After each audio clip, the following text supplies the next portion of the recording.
Hi, this is chapter 36 of Fish in a Tree. This chapter is entitled In the Game of Life. First thing, Mr. Daniels calls me into the hallway. So I heard there was a little bit of trouble yesterday. I fold my arms. Teachers often leave special instructions for a sub, but she was not supposed to share my notes with the class. I figure I'd write her a note telling her you could draw a picture so she didn't pressure you to write. I know that you struggle, and I thought I was helping you, but I shouldn't have handled it by singling you out that way, Allie. I think you know I would never hurt you on purpose. I do know that, and I'm so relieved to hear him say that. So I'm sorry, Allie. I really am. I hope you can forgive me. He holds out his hand to shake. I shake back.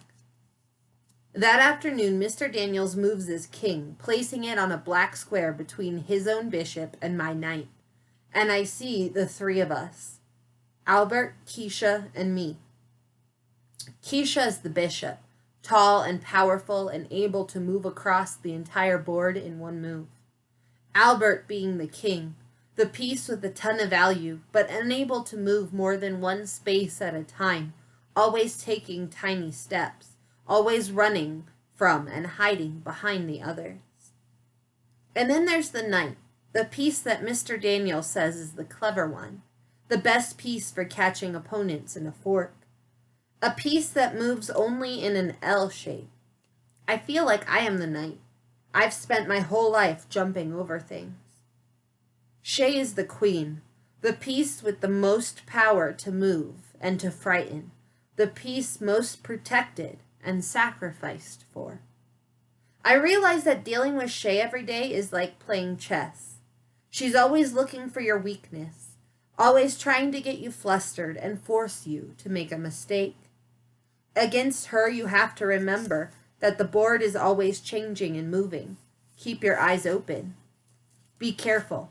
Have a plan. Realize that you can only stay on the defensive for so long. Eventually, you have to take a stand. But no matter what, don't give up. Because every once in a while, a pawn can become a queen. Well, Mr. Daniels asks, pulling me from my mind movie. You've been thinking a long time over there. Thinking about your move? I look back down at the board. I search. I haven't beaten him lately, and I so want to.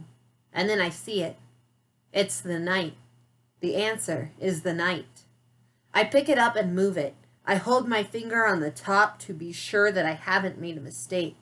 Yep, I've put his king in check and given him nowhere else to move. Checkmate, I say. He throws up his hands, but seems happy. You didn't let me win, right? Allie, I have 3 brothers. I'm not capable of letting someone win. He laughs a little. I think you're just invincible. And then he winks and begins taking the pieces off the board and putting them in the box. I'm sad the game is over. I'm relieved that I trust him again. And isn't it funny? I've gone from invisible to invincible. That is the end of chapter 36. And my question for you today is, what does Allie realize about Shay while she's playing chess with Mr. Daniels?